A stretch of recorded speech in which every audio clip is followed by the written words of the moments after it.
final stop on a 2-week bus RV tour that's part of our Listen to America series.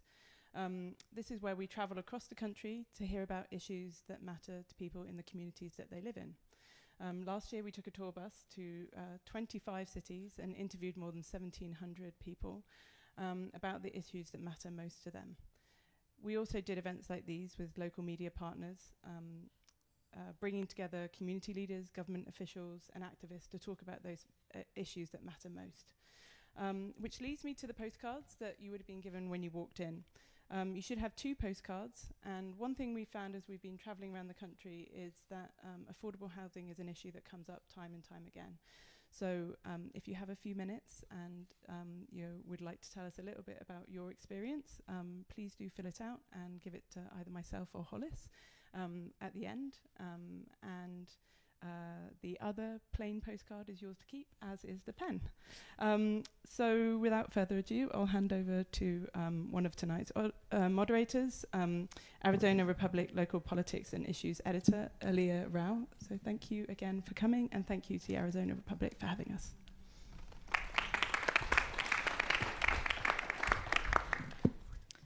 Hi, everybody. I'm Aliyah Rao. One of the areas I oversee is K-12 education, which is why I'm here. One of our moderators is sick, so I am playing her role tonight in the play. We will not be offended if you quietly check the football scores while you're sitting back there. And if you hear the fireworks, it's from the ASU game, if you guys aren't familiar with that. I will let everybody introduce themselves, and we'll go ahead and get started.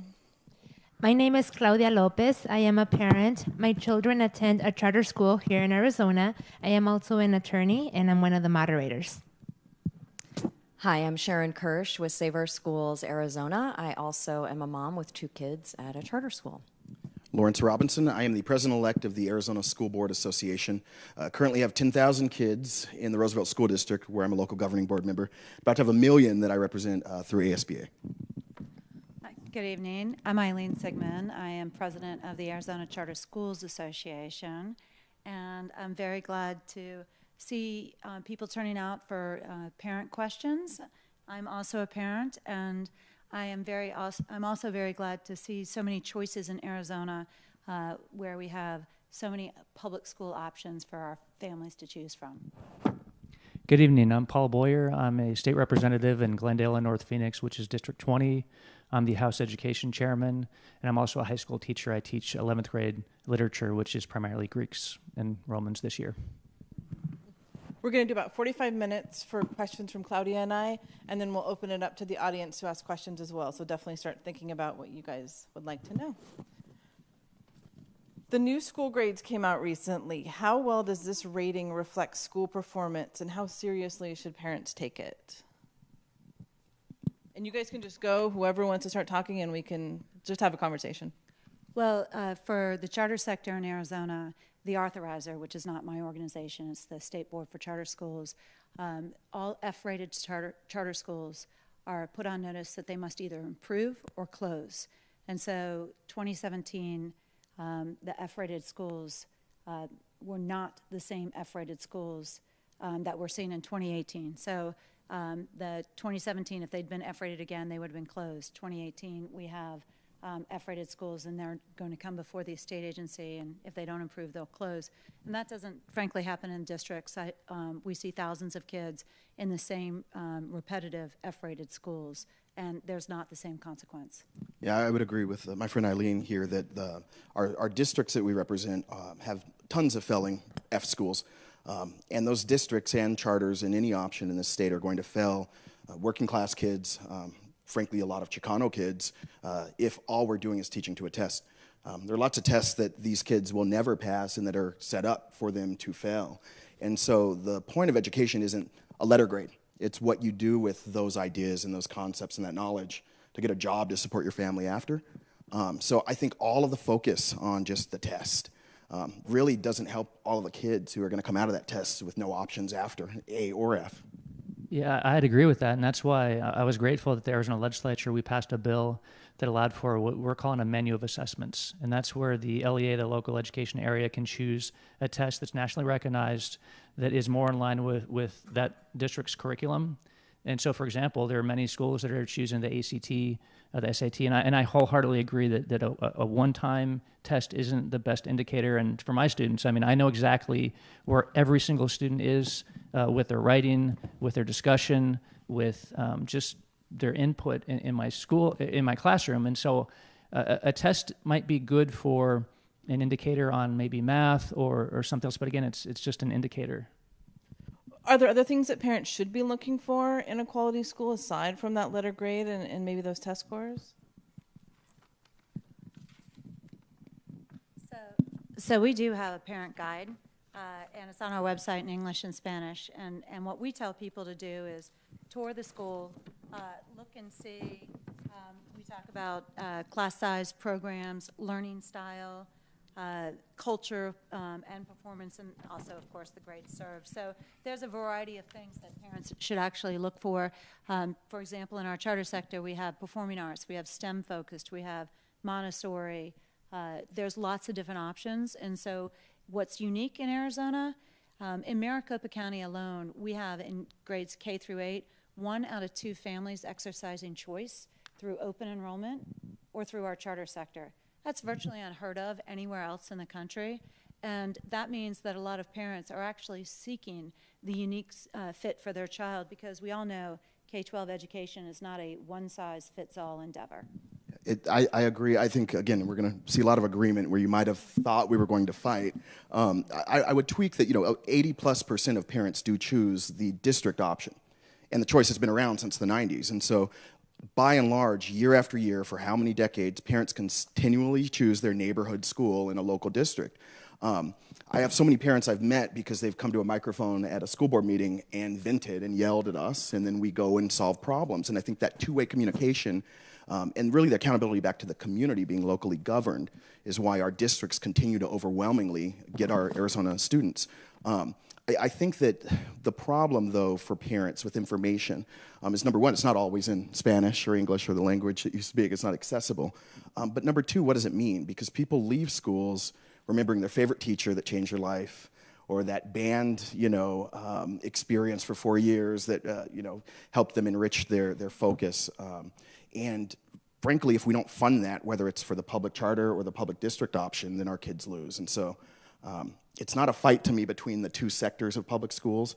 It's a fight with folks who aren't as forward-thinking down at the Capitol as Mr. Boyer, who aren't funding either option, and who are taking public money and putting it in private schools that are even less accountable than our two options. So I think we just can't be really, I think, unfocused by the squirrel, right, of pitting us against each other or even talking about the A through F assessment. This is really about we don't have the resources we need to succeed in either of our options. Go ahead. Sure. Paul, do you want Yeah, I was just going to say, as a parent, I think what you should do is find out what the interests are for your student or your child. And so we have schools for arts that focus on humanities, that focus on STEM. Do that, but also go do a classroom observation. Go visit the class. And I mean, that's the best way, I think, to see how schools operate, just by visiting the classroom. And you'd be surprised at how many parents don't do that. I think finding some continuity in teachers is very important for a school. Teachers have been there for years, because students need and like to see continuity in teachers. When you've got an 8th grade teacher and a 12th grade teacher that are talking, and maybe they can implement something in the classroom that might be utilized later on, something like that. So that's just one thing to look at. So I'd like to follow up on that if I can. It seems to me, as a parent and as someone who's been focusing on public education a lot in the last year and a half, the first thing parents ought to care about is who's actually in the classroom, who the teacher is in the classroom. And so we live in a state right now where 20% of teachers quit in the first year of teaching, and 42% of teachers quit by the 3rd year. Those numbers are higher, almost 50% at our public charter schools. And so to me, it's looking at all these other things is kind of putting the cart before the horse when we have so many classrooms. So we have 2,000 classrooms in Arizona without a permanent teacher. So that's 60,000 kids who will get up and go to school tomorrow in our state, and they do not have a permanent teacher in the front of their classroom. It could be the person from the office, it could be the neighbor's mom, it could be a rotating list of people, it could be someone who comes for a week or a month. You just never know. I mean, how can you possibly look at all these other things when so many classrooms, so many of our kids don't even have a permanent teacher, let alone a certified teacher? There's another 3,500 classrooms, almost 100,000 kids in our state who go to a classroom without a certified teacher. And to me, I feel like as a parent and someone who cares about public education, 95% of kids of Arizona families choose public schools, right? 80% are traditional schools and about 15% public charter schools. And so it just seems to me like when we talk about school choice, families in Arizona choose public schools, and we need to address this enormous crisis that's facing the schools in our state. Earlier, we talked about testing and scoring very briefly at the very beginning. Ames scores in Arizona in math and reading are low. Can you explain what Ames is and what the schools are doing to address that?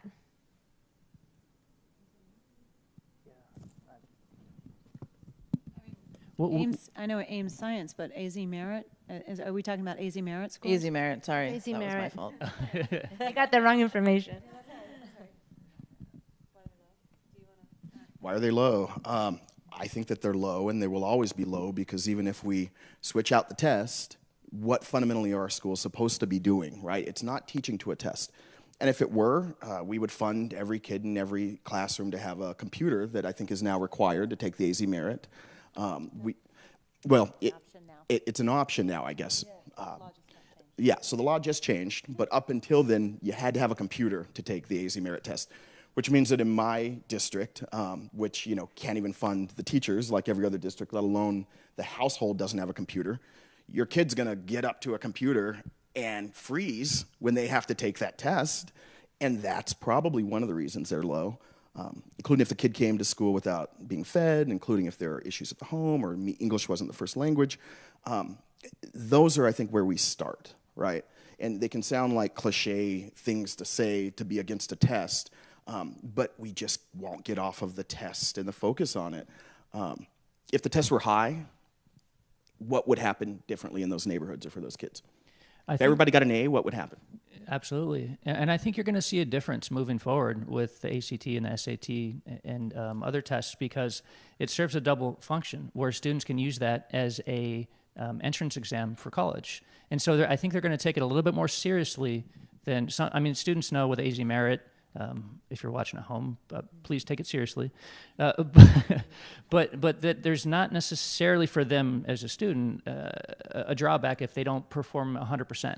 But for the ACT and the SAT, there is a benefit to doing very well on that. And so I think moving forward, we'll see students take that more seriously. But I think even, Claudia, when you asked the question, I think that's part of the issue that's happening right now. There's a disconnect between what parents know their children are doing. And so when we all get, as our kids are in school, we'll get the AZ Merit tests in the mail, and we get those. But parents aren't understanding the language, and so to be able to say, I mean, even when I got my AZ Merit for my children, and I've been doing this for 11 and a half years, I still had some questions and had to go and ask the teacher to explain and then say, what can I do to help my child? And so as a parent, being able to get those and then make action is something that may be a gap that's happening too. And a lot of parents too may simply not understand it and get disenfranchised just by the gap and barrier of what we're doing. Another question that parents have, which is at the forefront right now in Arizona, is what should voters know about Proposition 305, the ESA ballot measure? I would like to speak to that. So for those of you who don't know, Save Our Schools Arizona referred, along with thousands of volunteers across the state, Senate Bill 1431 to the ballot. It's now Prop 305. That bill expands by 500% an existing empowerment scholarship account voucher program. So Arizona has had ESA vouchers since 2011, but they've been restricted to certain categories of kids. So kids with special learning needs, kids who live on reservations, kids from DNF schools. This bill would expand it to all Arizona kids. And it would expand the program by 500%. So when I got involved in Save Our Schools, I was there the first day this bill was in committee and being heard. And I had a general sense at that point, a year and a half ago, that things were kind of bad with our public schools and schools were struggling, teachers were struggling. I had no faint clue how severe the crisis is facing our schools, our public schools in Arizona. And I've learned so much over the last year and a half. But even sitting in that committee meeting, the very first time that bill was heard, I just kept thinking, why in the world would you take an existing program that's not even being used to capacity and expand it by 500% when our public schools are facing such a crisis? It makes no sense to me that they did that. It was very contentious. It only passed by one vote, by one person. And Save Our Schools Arizona was born out of that. The 6 of us who co-founded Save Our Schools, we didn't know each other. We just kept running into each other at the Capitol watching this bill. And when it passed, we were flabbergasted that this could happen. It's so clearly not in the best interests of our kids, of our public schools. And so we are working very hard now to try to convince people across the state to vote no on Prop 305 so that we can really focus on helping our public schools. So let me ask you, how would it actually impact the district and charter schools if the program is expanded? So what it does is empowerment scholarship accounts, for those of you who don't know, it takes public taxpayer dollars and puts it on a debit card, literally on a debit card, and hands it to a parent. And the parent then makes a decision how to spend that money. They can spend it on private school tuition. They can spend it on different kinds of educational therapies, including dolphin therapy. And so that money is taken out of the general fund. It's money that would have been available for our public schools. The existing ESA voucher program was already taking $50 million a year out of the general fund. And so to expand it, even though the bill put a cap on it, even to expand it would take hundreds of millions of dollars out of our general fund and give it to these families on debit cards. There's almost zero accountability, very little accountability or transparency for how that money is spent. And then the other piece to know is that the current ESA program, 3/4 of those vouchers, the ESA Empowerment Scholarship Account vouchers, are used by families not from D&F schools, but from families leaving A and B schools, leaving good schools in affluent communities. And going where? I'm just curious to follow that thought. The vast majority of people who use vouchers go to private schools. And the amount of money that's put on the debit card is anything from $5,000 to $30,000, depending upon the needs of the student. Gosh, and those private schools, do they protect the rights of those students that go to them from discrimination based on sexual orientation or? No. I'm going to let Paul circle back on that. He was one of the yes votes on this bill, so let's hear from public him for a money to minute. discriminate. Wow. I'd like to provide some context. So there certainly was an increase, but just to provide some context, we have 1.1 million students in the state of Arizona. This program capped out at 30,000. That's really not, I mean, that's a drop in the bucket as far as how many students $100 million is not a drop in the bucket. Well, out of a $4.7 billion budget, I'm sorry, 10 billion, including all spending it yet. But here's the deal. All the literature suggests that there are 2 key ingredients to a student's success in their high school, K-12.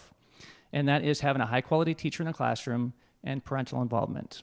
I'm so grateful that you as parents are here, because we know that if parents are engaged, a student is more likely to do well their entire K-12 time. And so this is a program that's been constitutionally upheld by every single court unanimously, that gives parents the opportunity to determine what educational needs and interests are best for their particular child. And so while we can't legislate parental involvement, if we can incentivize it, which this program does, what we see is parents are hands-on engaged with their kids' education. That's always a win.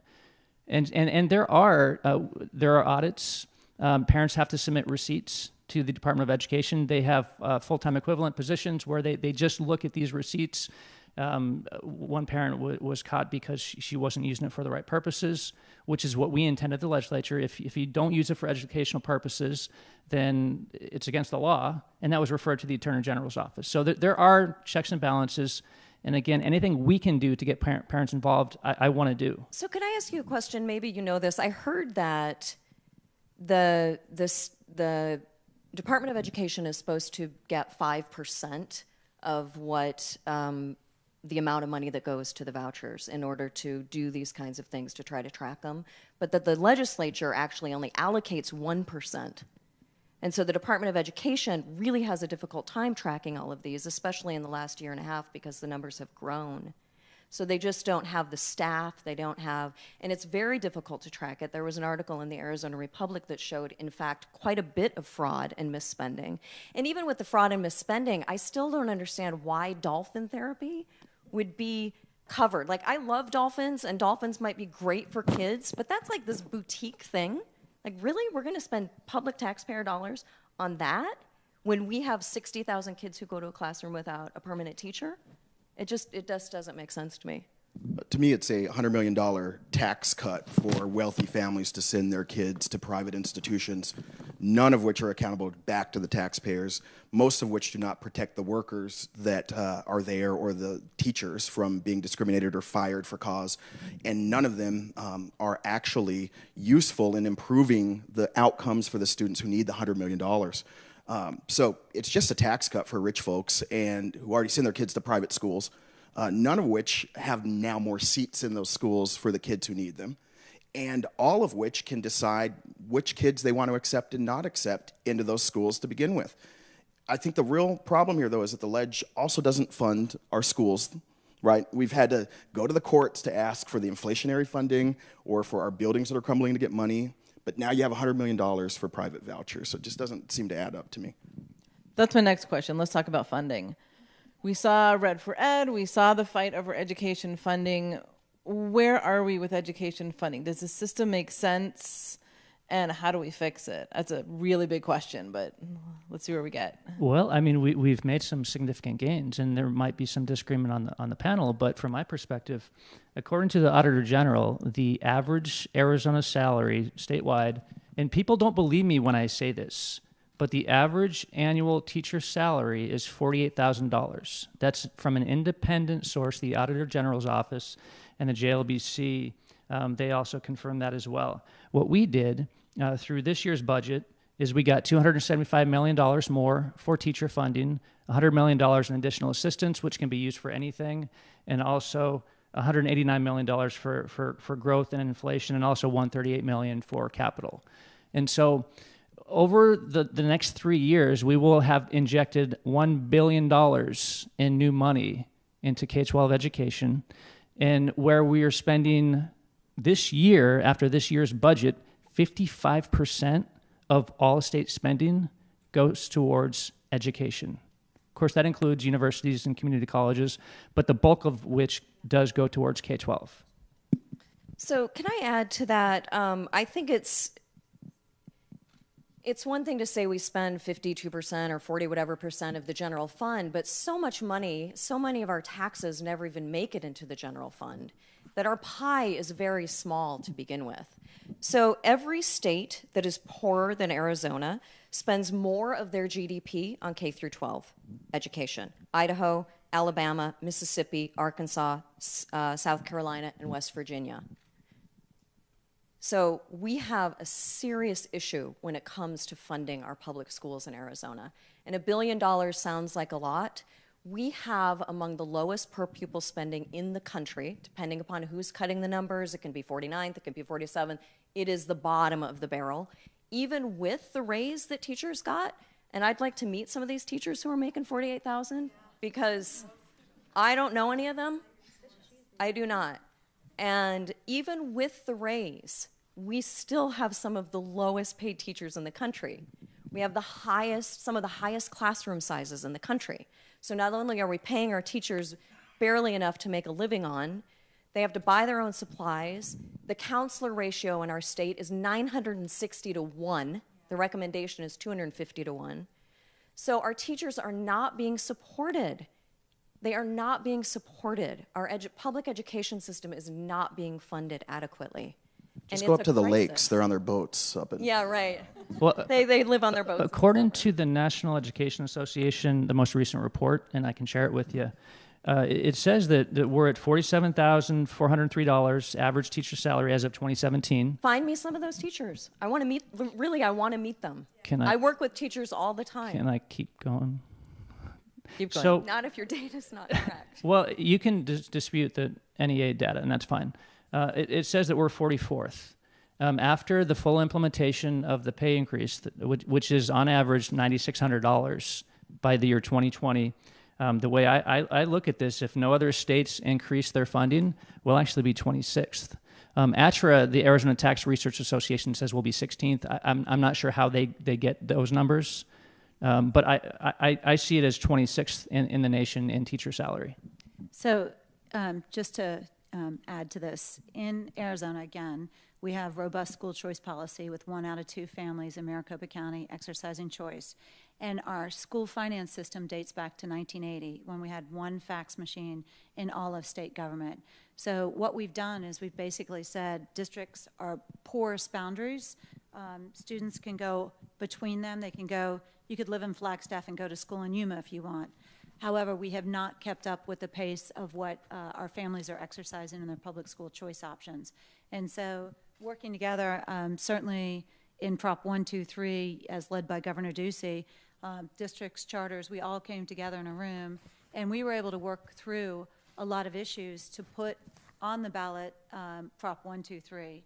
And so that is the way, as we look forward, we hope, again, with strong leadership, we'll be able to come together and collaborate, because anything done in isolation without collaboration isn't working, has not traditionally worked. And to add to that, we also voted to continue Prop 301 this year, and that's $640 million annually.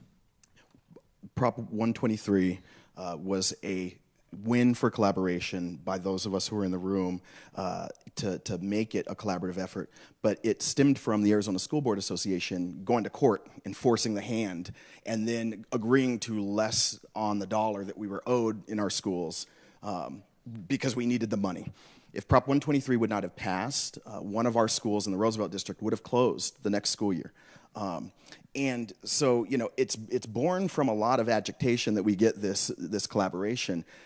And 301, I applaud the legislature for agreeing to extend funding, but it was last minute when the polling showed that the governor might be in trouble without 2020, which again, the ASBA supported.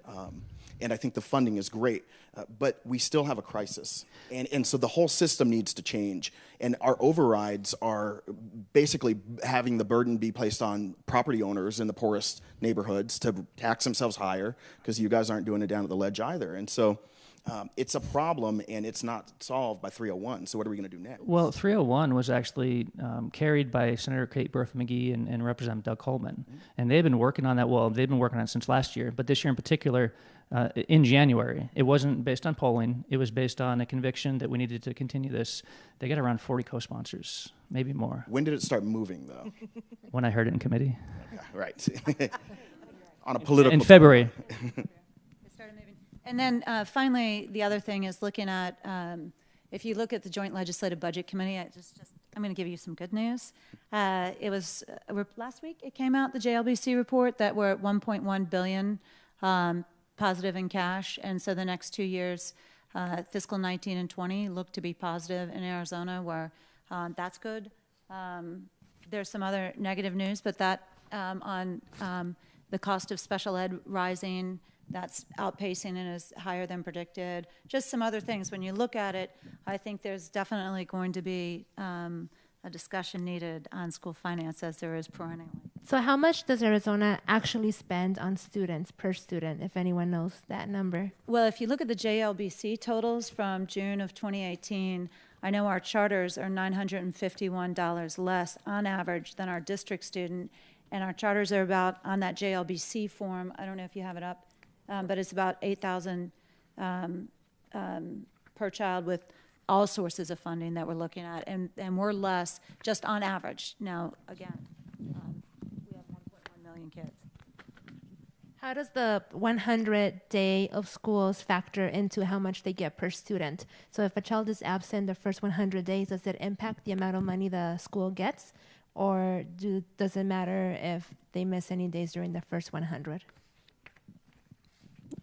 Well, it matters because the count at 100 days determines what the rest of the school year budget will be for a district. So in a district like Roosevelt, if you don't know, we're 99% free and reduced lunch. Our students have all of the other challenges that you hear about in the dire reports about the most inner city underfunded district. After 100 days, though, we see a huge spike in our enrollment. And those come from students who were at other schools and kicked them out. I think there are great charters, and I wholeheartedly endorse many of our charter schools, but there are some bad charters too. And at 100 days, they say see ya to a lot of their kids and send them back. We see a spike every year in Roosevelt. And so people are playing the shell game to make sure that some of these schools don't have the right funding that they need and others receive it, and then we get those kids back. So when you get those kids back, do they come back without any additional funding from the state? It doesn't move with the kid. It stays at the previous school, not Right. the one they're being educated at. Yeah, and there was, I think 2 or 3 years ago, a bill to have, the 4 days, well, current year funding is happening right now for districts and charters, but 4 days of funding instead of 100-day count, and that was not able to be implemented. I guess it was maybe 2015 that law passed. So anyway, there's definitely the 100-day, my charter leaders will tell me the same story as Lawrence is telling you about Roosevelt School District. So definitely a lot of passing back and forth. So what is the state doing to support good charter schools? I know we talked very briefly about bad ones, but there are some good ones, for example, ASU Prep and Phoenix, and they're having issues with leases and different things. So what is the state doing to encourage good schools to remain open and to continue having success? ASU Prep, for example, has a 100% high school graduation rate and 100% college acceptance rate. It is a Title I school, primarily minority, and it's on the verge of having the rent increase by 3,000%, from $300,000 to over $3 million, because it sits on a prime piece of land downtown. So what can the state do to protect those types of schools so they can actually stay in the community they serve? Yeah, I mean, what we did a few years ago that I don't know if ASBA agreed with, we passed results-based funding.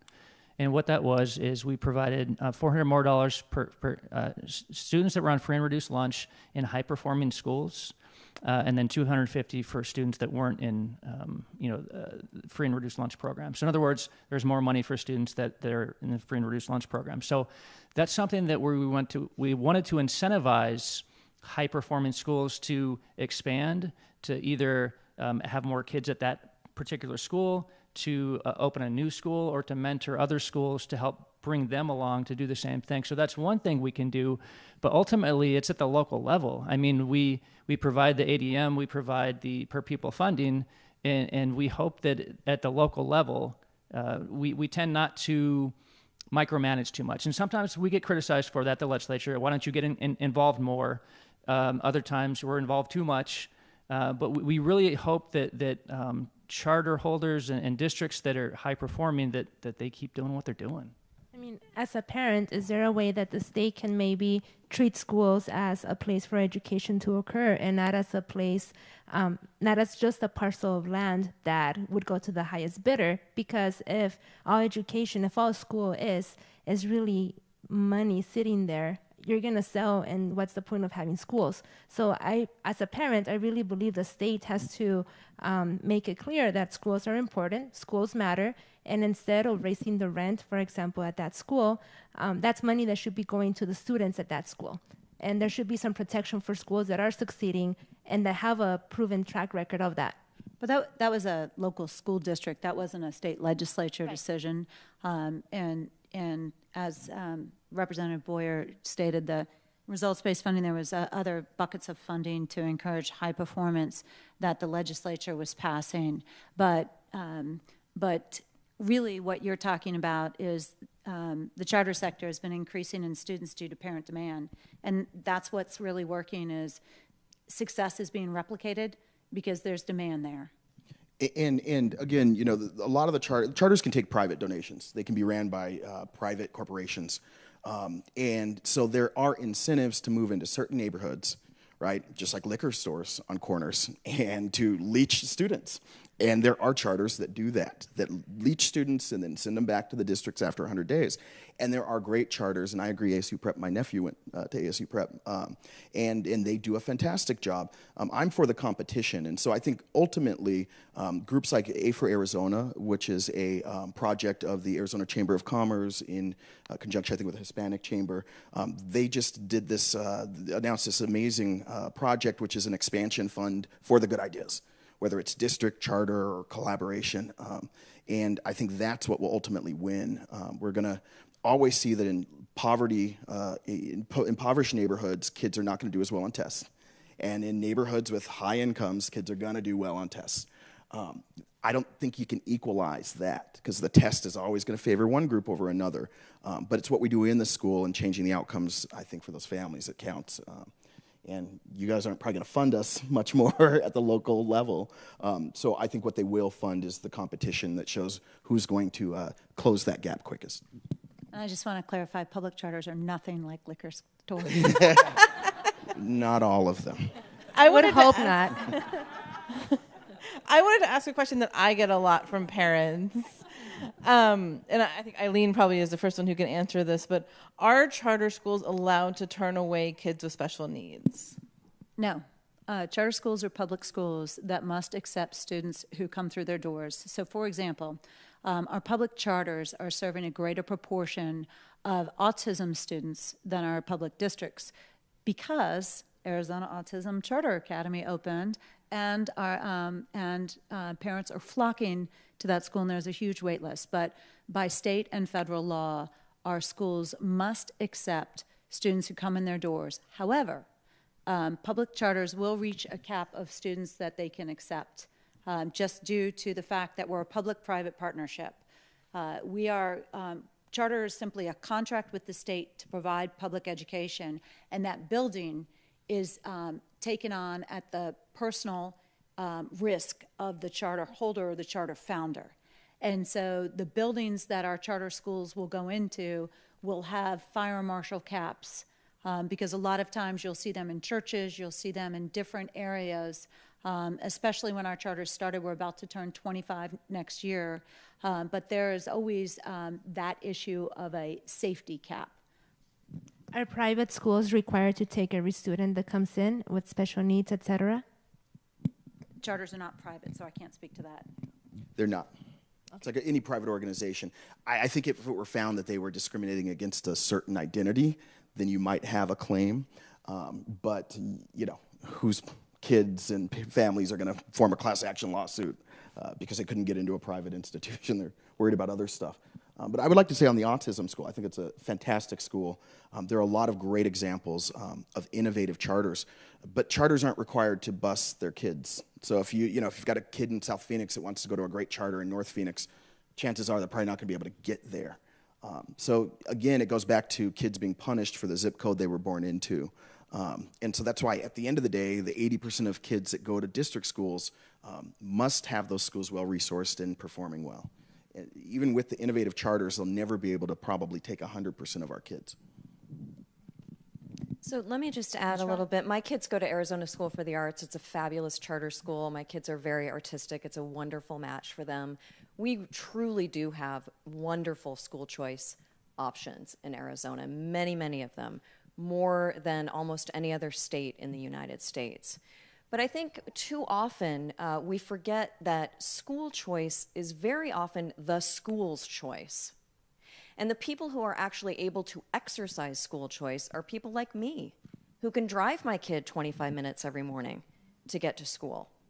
Because I have a job that allows me that flexibility. I have the money to pay for that gas, right? So most people who exercise school choice come from more affluent families. Same thing with the empowerment scholarship vouchers. Most people who use those come from areas that have A and B schools to begin with, right? So again, I just go back to the fact that when we talk about school choice, 95%, well, 80% of Arizona families choose their district public schools, and another 15% choose our public charter schools. So that's what happens in Arizona. Those are the choices that are being made. And so we really need to make sure that those choices are good for the vast majority of families who choose their local district schools.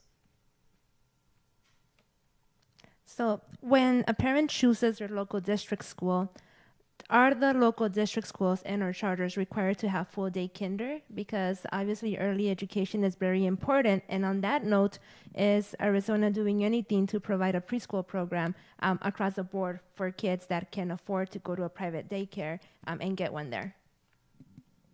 So they're not required, and most of the funds for these programs, like Head Start, come from the feds, and then we can supplement locally.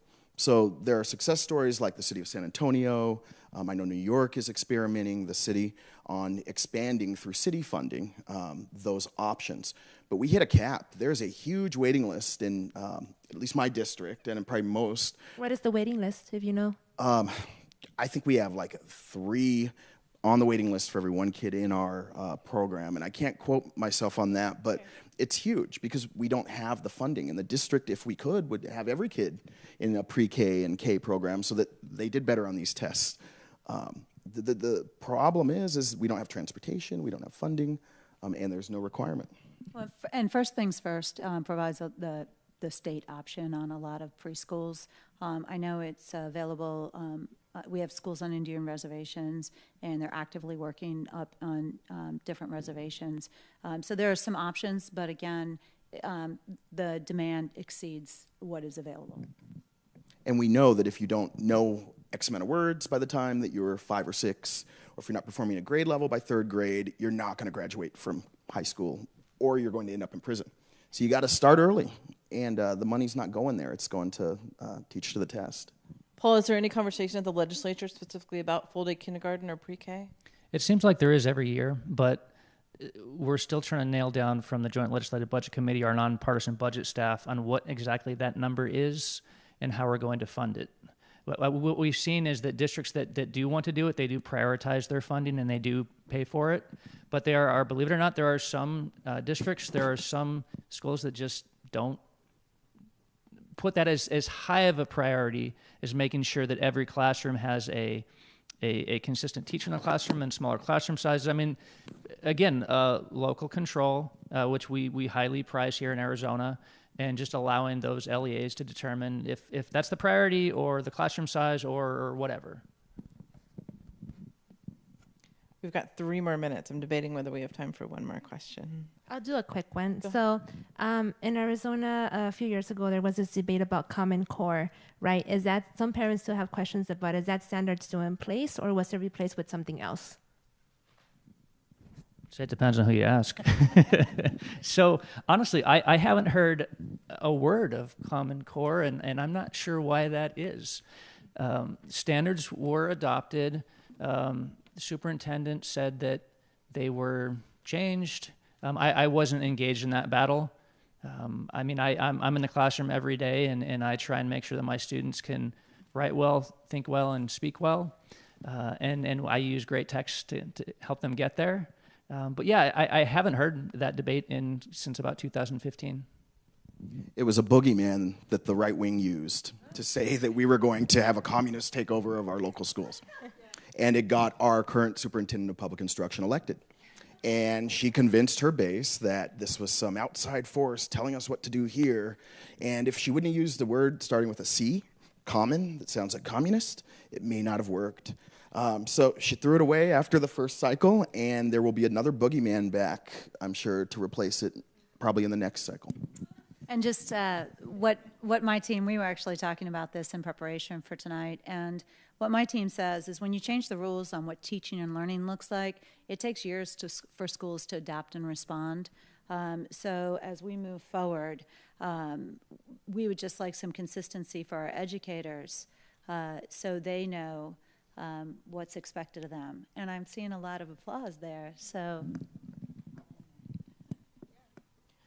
I'm going to ask one last question. What are Arizona schools doing to assure their students embrace diversity?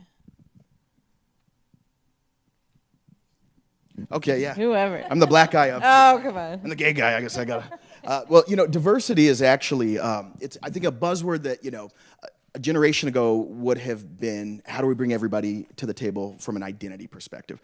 I think now diversity should be looked at from an economic development standpoint, right? Maybe we can start turning the corner instead of saying that, does the table look like the, United Colors of Benetton ad? And we can actually look at it as a diversity of, knowledge, right? And so the people are attracted to cities or to diverse settings because the better, the more ideas in competition that we have, the better the outcome. That's the diversity we need to be looking at. And so, I mentioned the expansion fund with A for Arizona. The reason I like that is because there are things that, Nogales School District is doing, which, by the way, the border district has A schools, the A-rated schools, I think the highest concentration in the state. And I want to know what they're doing from a diversity standpoint, that what we could do up here in our urban core. And so, your neighborhood school is more likely to have a good amount of diversity, and I think that's good for democracy. And so I think our district schools just need to honor that and teach people about their own history and their own culture, but also really it's more about knowledge-based than identity. And then Arizona was just awarded a federal grant to expand charters in high poverty areas. So you'll be seeing charters expanding in areas of need and diverse student populations over the next 5 years. It's a 5-year grant to start charters and expand excellence too. We've got 3 seconds left, so I think we've got good timing. We're going to open it up to audience questions. Yep, raise your hand. She's got the microphone. She'll circle around to you. Hi, my name is Lisa Sun, and I'm a parent. And I was listening to what you were saying about the study of successful students, and you mentioned 2 factors. One was that parent involvement, and second, engaged teachers. And I'm here thinking, when we don't have enough money going into our education system, like the public schools, which is divided by the traditional public school and the charter school, those are the only 2 options that we have. But then I'm thinking, if the parents are involved, that's great for the kids. But what about the kids that don't have parents' involvement? That's over 60% of the population, because their parents have to work 2 to 4 jobs. And I'm not one of those parents, but my heart breaks for those kids, because they're my son's future and everybody else's future that's in this room. So my concern is that my son went to a country day school out in Scottsdale in his earlier years, and there was no diversity based on what you just said about the economical imbalance. And diversity, I was told at a basis school that they had over 80% of Asian students, such as my son, in the year of 2015, Chandler, Goodyear. And they told me that's diversity. I'm sorry, but as an Asian American, that's not diversity. There were no Latinos. There were no African Americans. There were no economical, balance. There was stress, anxiety, and depression among these kids because they were pushed to the limits. Their suicidal rates was the highest of all groups. And now, with such talk tonight, some of them I find them very dismissive, insensitive, and with malice. Some of you have spoken the truth, and I can hear it. If I can hear it, everyone else can hear it. Again, my heart is breaking for our kids. These charter schools have robbed our children's future with these for-profit management companies that have stolen billions of dollars. Take that number and figure out proportionally to the 1.1 million of students in this state that's not being educated properly. So are there some things that that we can do to kind of help the kids in these situations where their parents are working 2 jobs and can't get involved and aren't able to kind of go to the meetings and sit down with homework? What are some things that families and teachers and parents and communities can do? Yeah, I mean, that's why the second component was having an excellent teacher in every classroom. And that's why that's so if the parent can't be there. I teach at a school that there are some kids in the high poverty threshold. And so, and I hope that I'm an excellent teacher.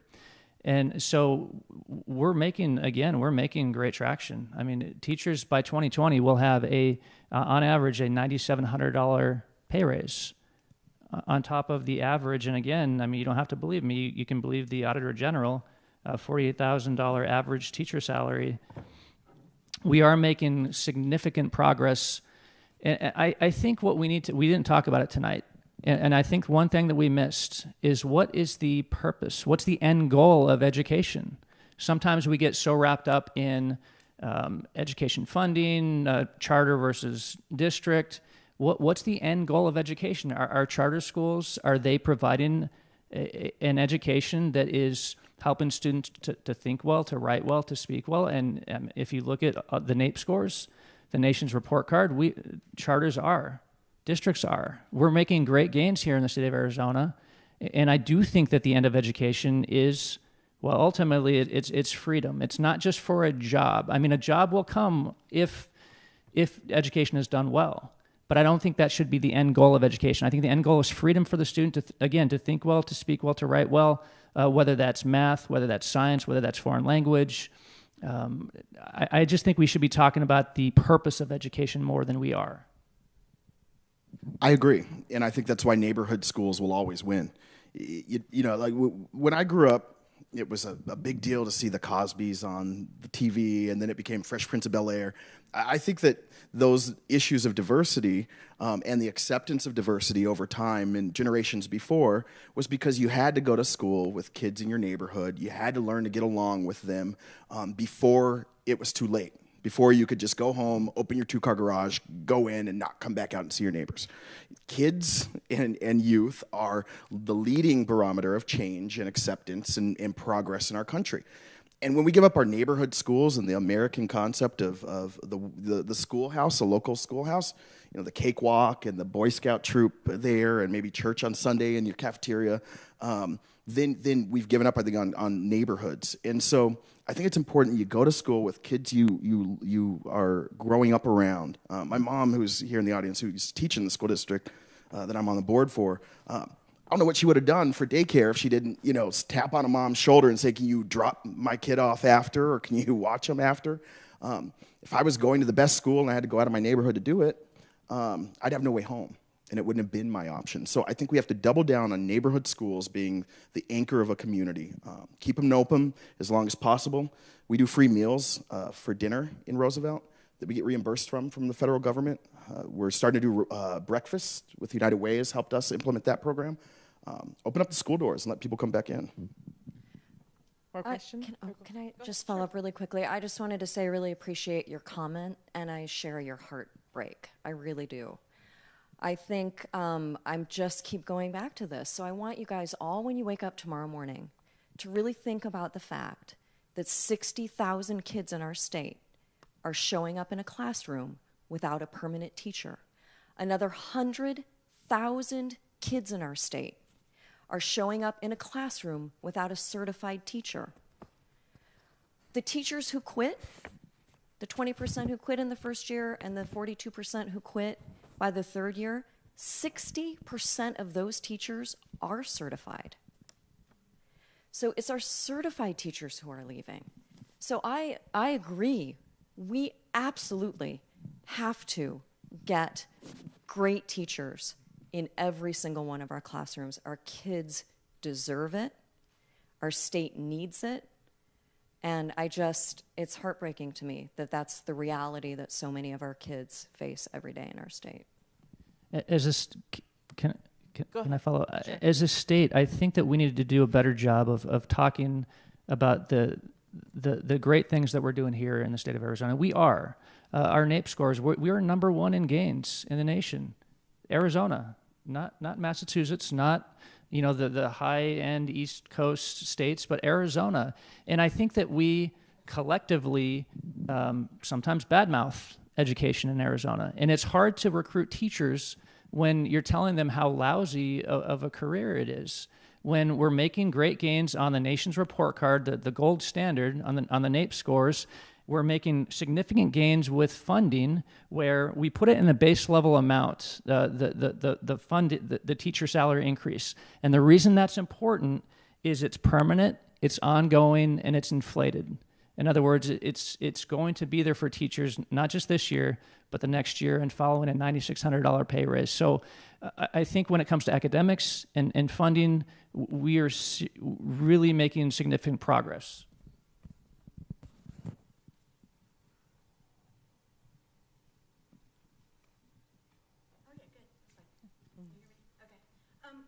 First of all, I was thinking if there's any kid in Arizona that isn't working on a computer, then that's ridiculous now in this century for a couple different reasons. First of all, that is going to be their job. It's ridiculous that every kid should have their own computer. I mean, and you could do it because Mark Zuckerberg and Google and everybody wants to put a computer in the hands of every kid. So, I mean, that's just lack of creativity, I think, from, I don't know, maybe even us, but something. I'm on the PTO of my school.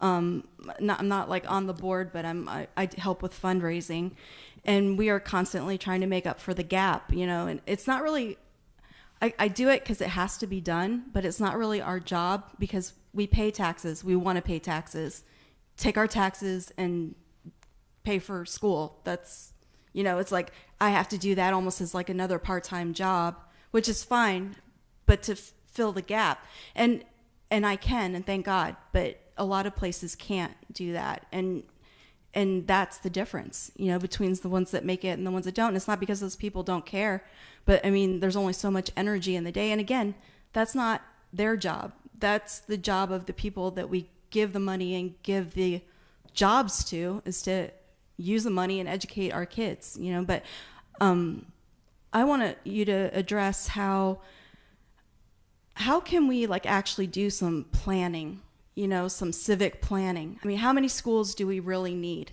Because you're like, oh, well, we don't have enough schools. Yeah, but a lot of these schools are not even all the way full, right? You just want to build a school, so you build one, but we don't necessarily need one. And so then that's just pulling resources, you know, and we do it with the building too. You let the builders just build wherever they want, and then we have to move all of the city, you know, we have to build pipes out there and build roads out there. And maybe we didn't even need that, you know. So when are we going to take some responsibility and put a leash on it and say, look, you know, do we need all these schools, or can we fully fund, you know, fill up some schools before we build more so we have those resources? So, yeah, we could at the legislative level dictate to a district to say you can only build X amount of buildings. Let me give you an example, and I don't want to pick on them, but they're the most egregious example. Scottsdale Unified, they have 39% unused building space right now. They have $250 million in capital that's set aside for capital construction. To me, that's egregious because that's, according to the Auditor General, that's $4 million that they're missing out a year just on this unused building space. So they could close that down. That's $4 million that could go towards teacher salaries. So I guess the option is, do we want to say to a district, maybe a certain percentage? I don't know that's the answer either, because I mean, we are, at the end of the day, a local control state, and we hope that the locally elected boards make the right decisions for their particular communities.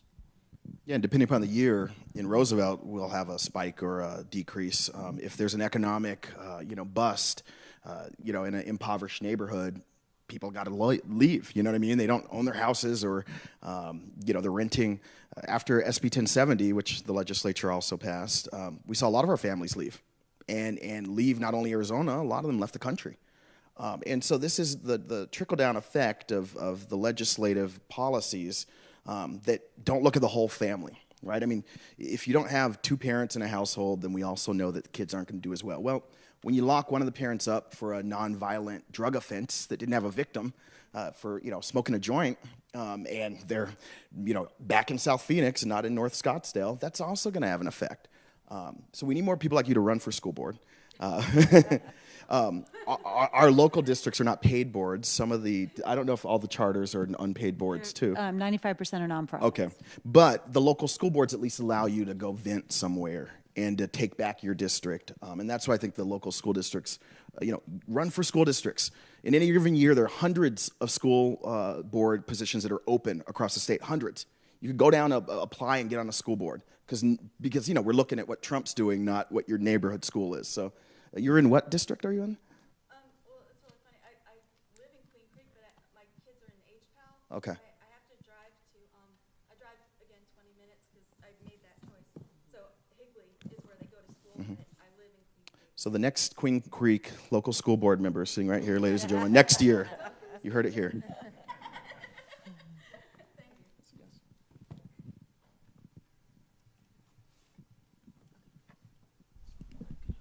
Thank you. My name is Deb Colbert, and I live in the Roosevelt District. One of the things I continue to hear is about high-quality teachers.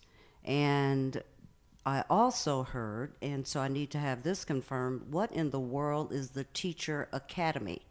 My concern is the qualifications of the teacher, the development of the teacher and the principal and the whole administration so that they're capable of managing the millions of dollars of budgets that they have, and then making sure I heard you all talk about diversity and inclusion, and I agree that diversity of thought is very important, but we have to face a long history of teachers not taking care of black children.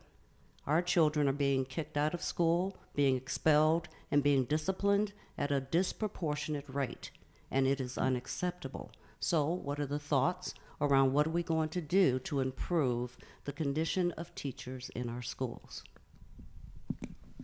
So I know that the state agency that regulates our charter schools, the Arizona State Board for Charter Schools, they are absolutely looking at the discipline rates for our charter schools. They're looking at absenteeism and discipline. And what we're doing as the support organization is working with them on, we know that on positive behavior, Phoenix Union has a really interesting discipline program. Do you know what it's called, Lawrence? I don't know what it's called, but it's fantastic. Yeah, and so as a former prosecutor, as somebody who prosecuted and did not put people away for misdemeanor criminal possession, it was felony prosecution, child homicide. But we're working also with mental health professionals, and there's a whole program we're putting together in conjunction with our state agency to make sure for our charter sector that our leaders have the resources they need and some training on this, because it's a perennial issue that's starting to happen. And again, it'll take a lot of collaboration and a lot of different disciplines coming together. You're not talking about restorative justice, right? Thank you. But they've got, it's a restorative justice program, but they've got a unique name, as Phoenix Union does for most of their programs. It's little tweaks, right? I mean, everybody in Phoenix Union now has to fill out a FAFSA. It's a federal aid for getting scholarships and the money that is owed to them once they graduate. I mean, these small, innovative ideas can make the world of difference. And we know that black boys in third grade are being tracked to prison. You can look at how many times a kid is sent to the principal's office, and it correlates to if they have a higher percentage rate of going to prison. Uniquely in third grade, it's the same rate of if you know how to read that correlates to if you're going to go to prison.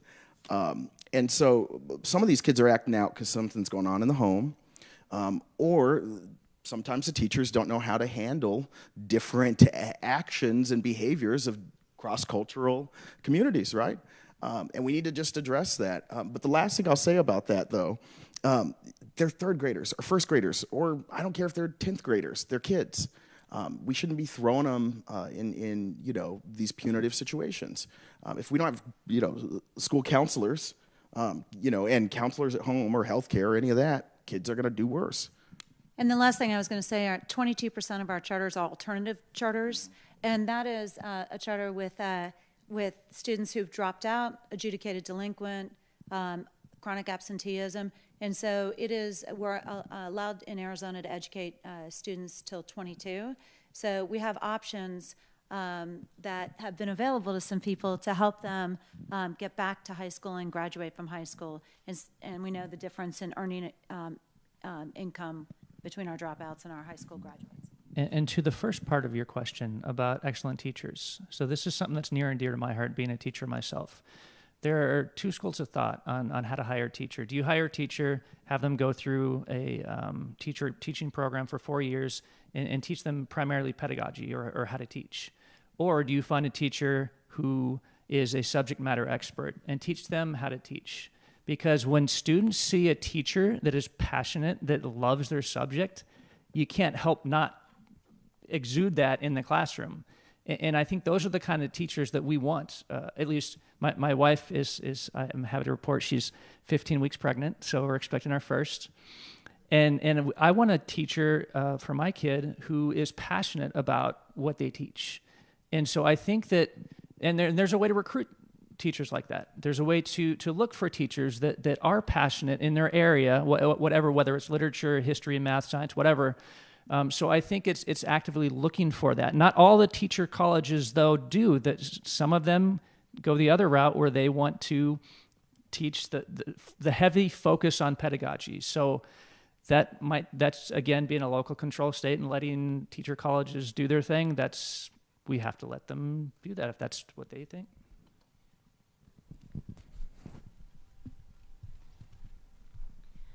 So I have 2 points. First, at the beginning when we were talking about the grades the schools receive based off of AZ merit scores and talking about the boogeyman of the Common Core. So I do think it was used as a boogeyman, but I also know that our standards did change. So they were moved around, but yet the state didn't fund a change in the test. So our standards changed. And it's no surprise this year when we're given the test off of the old standards that they didn't do as well. So that's a big thing to look at.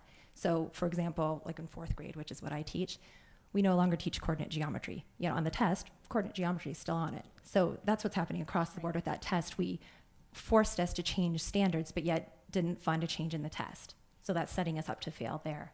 Okay, now my next point is completely different, and it deals with the funding of charter schools versus public schools and just kind of the different accountability that the two systems are held to. And I want to know from you, being at the legislature, does anyone ever say, hey, Eddie Farnsworth, you shouldn't be creating legislation to do with charter schools since you personally benefit from it? Hey, hey, Steve Yarborough, you shouldn't be talking about things to do with student tuition organizations because you personally benefit from it, even though in January you gave it to the company to your son.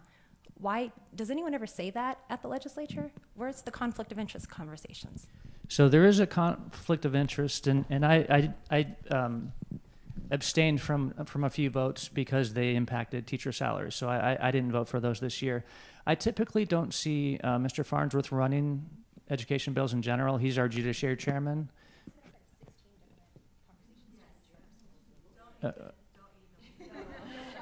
Okay, I have a tough and I have a. Would you like me to answer the question? Okay. I'll be honest with you. I don't follow what another member as far as their bill. I mean, I have a hard enough time with my own bills I sponsor and making sure that they get passed. I'm sure we can certainly beef up some of those, and there are going to be healthy conversations on reforming STOs in particular.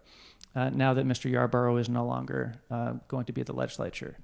We've had those conversations for years, and this may be the year where we can actually do something with it. Can you just explain STOs really quickly for some parents who might not know what you're talking about? Yeah, so it's called a school tuition organization, and you can get a corporate tax credit or an individual tax credit, dollar for dollar, offsetting your taxes to go to, and you can select a particular student at a particular school to offset their tuition.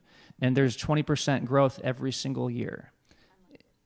It is ongoing, and that's why I think you're going to see some significant changes with that this year in particular. Well, and I'll note, when I was in the mayor's office working with him, we tried to create some equity among that disparity. This is another way it's rigged. So at least back then, a few years ago, a district like Scottsdale Unified was getting about $103 per pupil through this STO program. Roosevelt, we got about $1.03 per pupil. That's on top of the other disparities. And the fact is overrides and bonds, which the legislature won't let us change the name override because voters actually see it on a ballot and they think, oh my gosh, it sounds like a break in the law. We're overriding the cap on funding for kids locally that we put on the backs of our local property owners. And there are bills every year to change that word, but we can't seem to pass them. Overrides cap out at a percentage as well. It's another way the system's rigged. So in Roosevelt, we'll do the maximum percentage, but our property value is down here, whereas in Scottsdale, there's a minor percentage, and they get more money than we can with our max. And so these programs are always rigged, local control being one thing, we need to change the weights. So we need to weight a student funding model based upon poverty, based upon the language spoken at home, based upon special education issues, based upon other equity, right? Because equality says everybody gets one amount. It's not true. When you send a kid to school that has a number of issues, equity dictates that that kid needs a little more funding, and the kid who is maybe next in the class might not need as much. It shouldn't be tied to your zip code. It should be tied to the kid. And we do have a lot of Group B weights, which are weights for particular students with equity issues, and so that is built into the system currently. Do we think a poverty weight could be added to that? We can certainly work on that. I mean, again, but how do we fund it? Well, those corporate tax cuts that were guaranteed every year under the Ducey administration would be one way. And just for audience clarification, the tax credit that was referenced, $400 is the max for our public students, and $2,000 is the max for private students. Yeah, so one of the ways that so much money is made off of the STOs, the school tuition organizations, is those organizations can keep 10% of our taxpayer dollars to administer these STOs. $1 billion has been taken out of our general fund, or never went into the general fund, because this money was diverted to subsidize. 93% of these go to private, mostly religious schools. 93% of what should have been going into our general fund. And 10% of that is kept. Now, states like Florida also have STOs. They only get to keep 3%. So I'm curious why. I don't know why it's 10% in Arizona. It seems really high.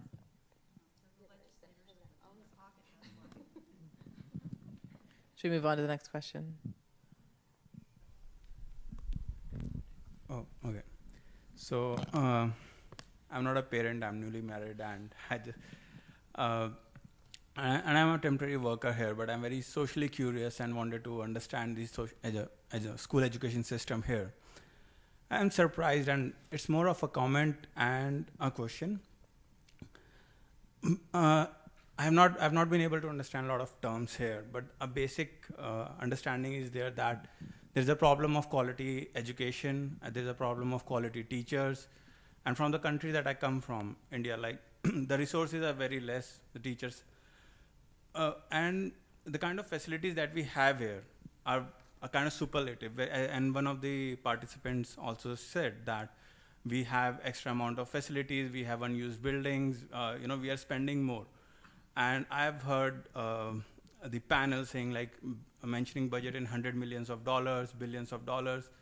To me, if there are 1 million of students and roughly around 25, 30, or 40,000 teachers, and we increase their salary amount by like $5,000, or as he said, $9,700, those I don't see that big of a budget in terms of the volumes of money that has been talked about. I don't know what's stopping there. Is there a lack of intent, lack of management? For a country that is so innovative, like when we talk about United States of America back in India or other countries, for a country that has managed supply chain solutions so complex, like Amazon, IBM developing, so innovative solutions, what is so difficult in public education that has become such a problem in 2018? When I came here, I was thinking that I'll hear some solutions. What's the next quality education style? School education is being discussed here. What I can share back with my country in India, and what are the new curriculum being talked about? What are new solutions being talked about? And I hear that people in Arizona and US in 2018 are talking about the same very problems that my country is talking about in India, and my country is technically like 20 years behind in terms of development. I'm surprised. Is there a lack of intent? Is there some sort of corruption? Sorry to say it. Like, what's happening? Because that's not big of a problem for a company for a country that has probably thousands of innovative companies. Many startups are coming from. I'm just surprised we are at the same level of problem. Because it's not, I feel like the kind of money that US has, the kind of funding that state universities get. Like Harvard has a $19 billion budget. ASU has probably the $1 billion plus funding every year. How difficult it is to add few thousand of dollars salaries for teachers who are kind of the main motivators to student. And the one thing that have helped me in education, and it's a simple solution. I respect my teachers. There have been very life-changing teachers during the course of my education and career. That is the simple, most important thing, and everyone here recognizes that. We need better quality teachers. We need to pay them better. And I think these are the same problems that probably would have been discussed every year during every election cycle, and probably will be discussed if we don't find a solution immediately. So why is it so hard to innovate in Arizona schools? I think that's the I think Arizona does innovate in our school system, and I think you see that with, I know there's been numbers thrown around, but 47% of parents choose something other than their local district school because we have such a robust school choice system in the state of Arizona. And so if you want biotechnology, you go to the Mesa Biotechnology School, I forget the exact title. If you want arts, you go to the arts. I mean, there's so many opportunities. So I don't know that I actually see that here. How many seats are in those schools that are great, right? And why don't we expand that? Absolutely. And we're working on it, and we should certainly expand more. So I would like to say from my perspective as a mom and someone who's fairly new to this issue, so you guys can disagree with me or offer different perspectives, I think it's about priorities. And it is not just about a lack of funding. It is not just about the economy tanked in 2008 and we're still trying to recover. It's a lack of will. It's a lack of commitment. And it's a lack of integrity on the part of people who are responsible for making these decisions for our state. So I would absolutely disagree because I see educators innovating every day, and especially the new innovation that's happening. So, for example, ASU runs charter schools. They also run ASU Prep Online. And as we look ahead at what's happening in our state and the pressures that are coming, we do see our educators starting up their own schools, coming from districts, starting up innovative charters, starting up online charters, starting up different areas. And every single day we're seeing this. And that's where the growth has been for our families over the last 6 years is coming to the charter sector, and then exercising choice in open enrollment and going. You're seeing magnet schools in response. You're seeing police and fire. You're seeing bioscience, like you said. You're seeing the coding academy. And all of these examples that both of them have mentioned are in the Phoenix Union High School District. And I'm saying that because that district has had people step up and run for the school boards and keep their superintendents accountable, and has been one of the highest performing urban districts in the nation. Kent Scribner, and now we've got another great superintendent there. Yeah, Mr. Geston's wife is a principal in Roosevelt. These are people who took on the cause. But Robert Putnam wrote a book. He's the author who wrote Bowling Alone, about how we don't talk to each other and, all join the conversation and do the neighborhood school thing. His second book was about it's called Our Kids. And it's about how one generation later, in the same communities where people stopped talking to each other and taking accountability for their own neighborhoods, those kids of the parents that had the opportunity to enter the middle class, those kids don't have that opportunity. So I agree. I think it's actually, liberals, we're, throwing money to D.C. to defeat Trump, and the schools in our own backyards are failing. And you knock on one of their doors to talk about it, and they say, I don't have kids in the district. I don't vote for school boards. Or they don't run. And police and fire, they have 100% graduation rate. Mm-hmm. And I've been there, and I see these kids, these high schoolers that put on the turnouts, the firefighter gear, the 75 pounds. They're dragging the hose. They're bringing it in. They're going up the state. I mean, they're doing everything that a firefighter. Well, not I shouldn't say everything. That firefighters might get mad at me. But they're working on the same skill set, and they're by the way getting 100% graduation rate. So you don't have to lean over. We wouldn't have to give an example of a handful of innovation if innovation was happening statewide. We wouldn't have to have these specialty schools if it was just embedded into places. I just became a empty nester. My kids are going to do universities here in the state. And we were fortunate enough to have them in Madison, so one of the better school districts in the state.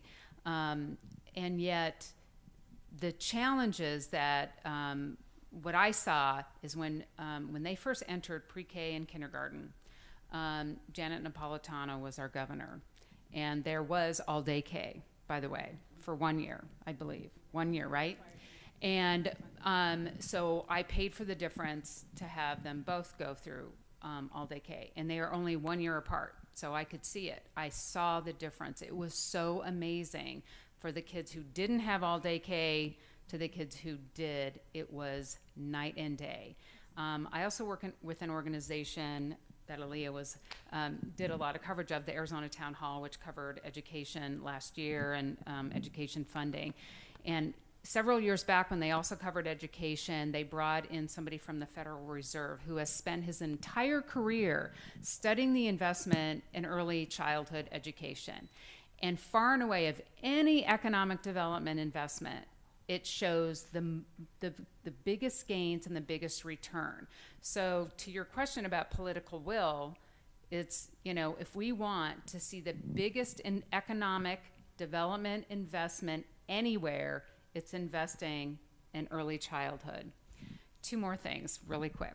One is, you may not know this, but the state of Arizona is one of only 7 states in the country that does not require vision screening of our children. There's a reason why you can't read at 3rd grade.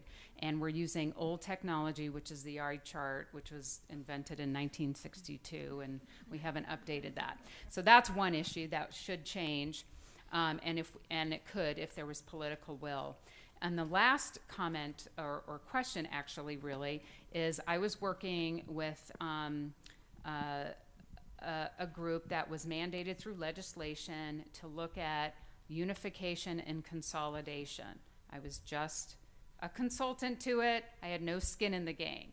But it was a fascinating exploration for 2.5 years of how we have districts that are 2 students large or 60,000 students large, and the disparity between that and the expenses that we make, and hearing testimony from high school teachers who would get 2 feeder districts coming in, and the kids were at all different disparate levels, and having to teach to the lower kids, which then the kids that are higher performers would, you know, check out or not be learning at their level. So my question is, after all those statements, is how do we innovate around the idea of just saying, at the end of the day, it's all about investing in our human infrastructure to be the best, most innovative state in the country and lead the way on education by looking at things even like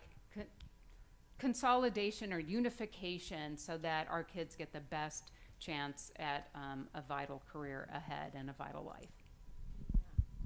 We have looked at unification and consolidation in the past. It's never obviously made it across the finish line. But this goes back to the larger question that I asked earlier, is what's the end goal of education? And if it's innovation, then sure, we should look at innovation. If it's a job, then I guess Westmac and some of these schools that provide automotive careers or, you know, automotive training, medical training, veterinarian, whatever, then maybe that's the route. But I really think we need to have a healthy discussion on what's the ultimate end of education. And I don't know that I don't know that we think about it enough, and I don't know that we certainly don't talk about it as much as we should, because that will impact how we approach our classrooms every single day. And if we're focused on active student learners and not just passive regurgitators of information, we're going to be teaching a lot differently than what I've seen as the House Education Chair in some of our classrooms versus active student involvement at every point along the way, whether it's math, whether it's science, whether it's literature, whether it's automotive, whatever that might be. So I'm grateful for the question, because I think we should be talking about the end goal of education. I think we should be acting on it. I think there's been a lot of talk for years and every year the kid loses the opportunity. Do we know then what the ultimate goal of education is? It's different in every community.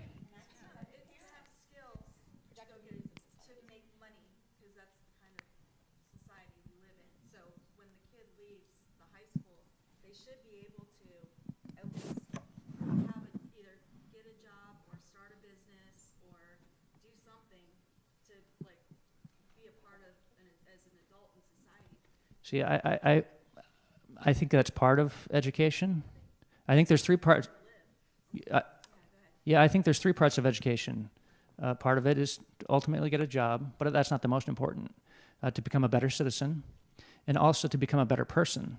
And I think that's the ultimate end goal of education. By doing that well, I think that the job will follow. And there could be there could be 35 different reasons for education sitting in a classroom, or 40 different reasons, really, in my district, sitting in a classroom.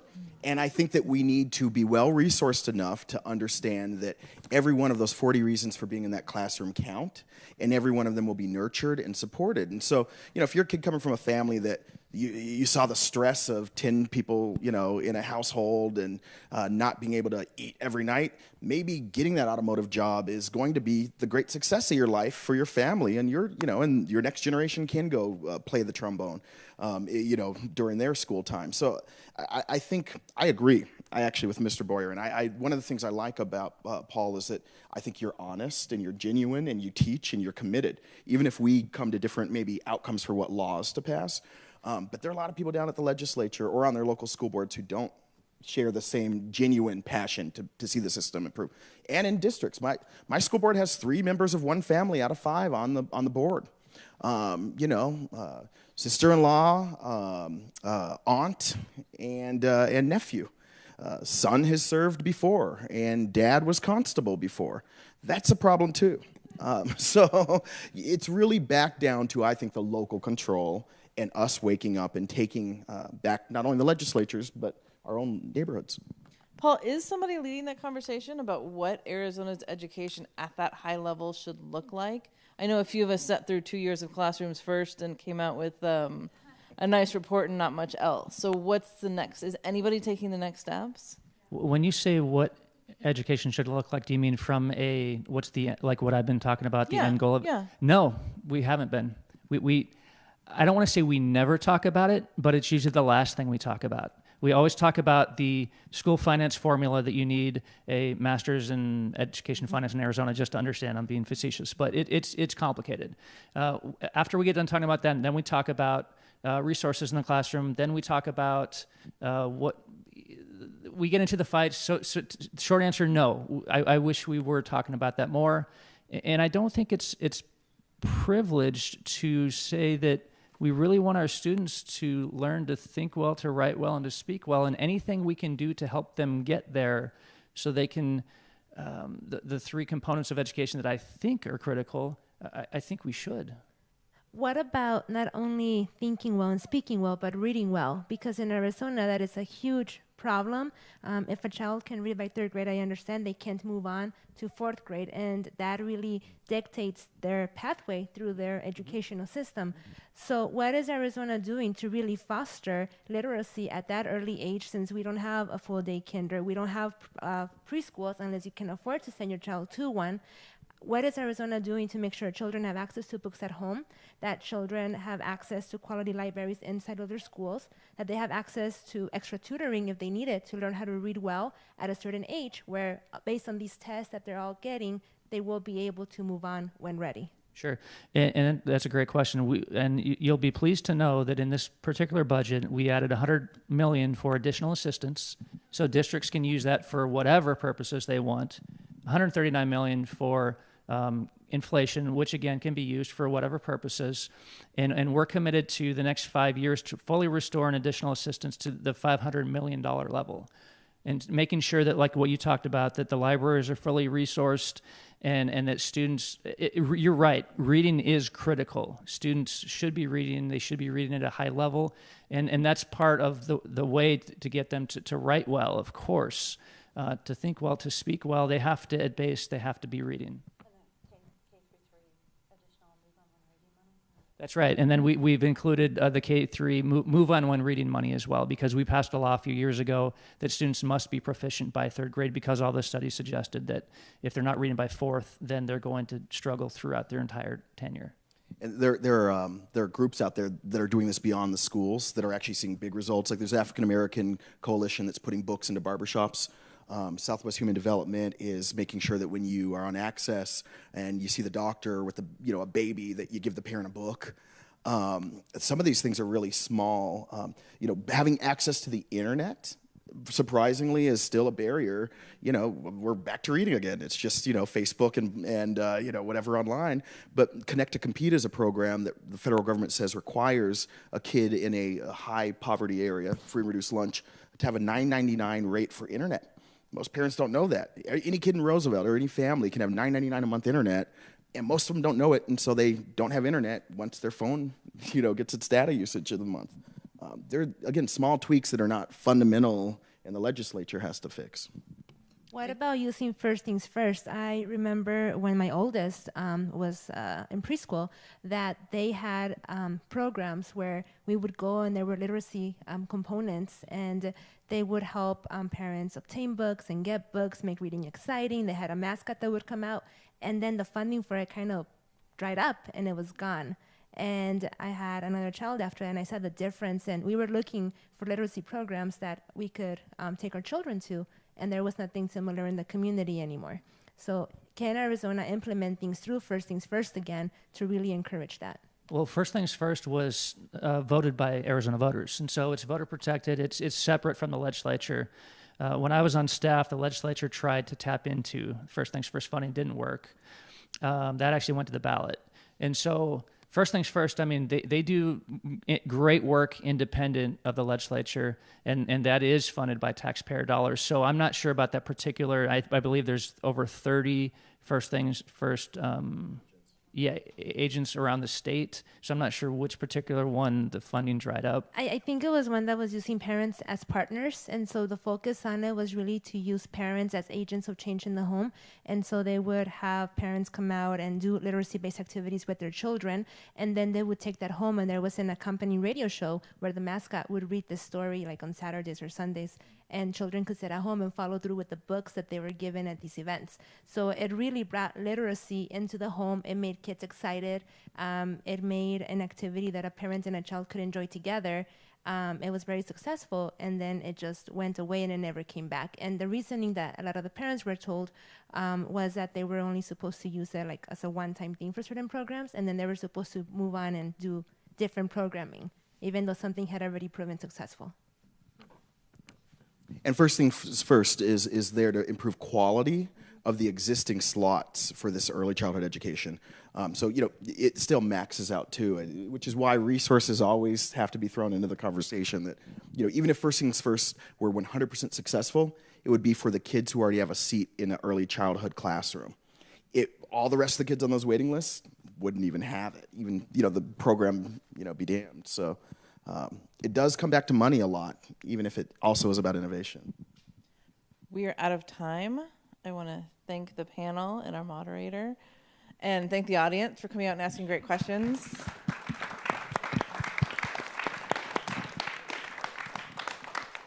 If you guys did have questions that you didn't get answered, I'm sure some of the panelists might be able to hang out a little bit after, and you can ask them directly. Thank you for your time, and good night.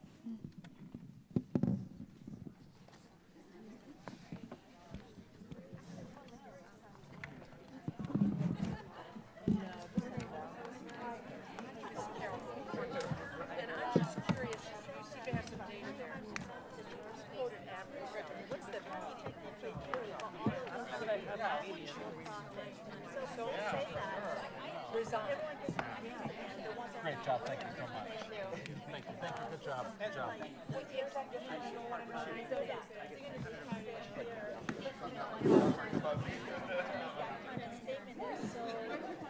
Great job.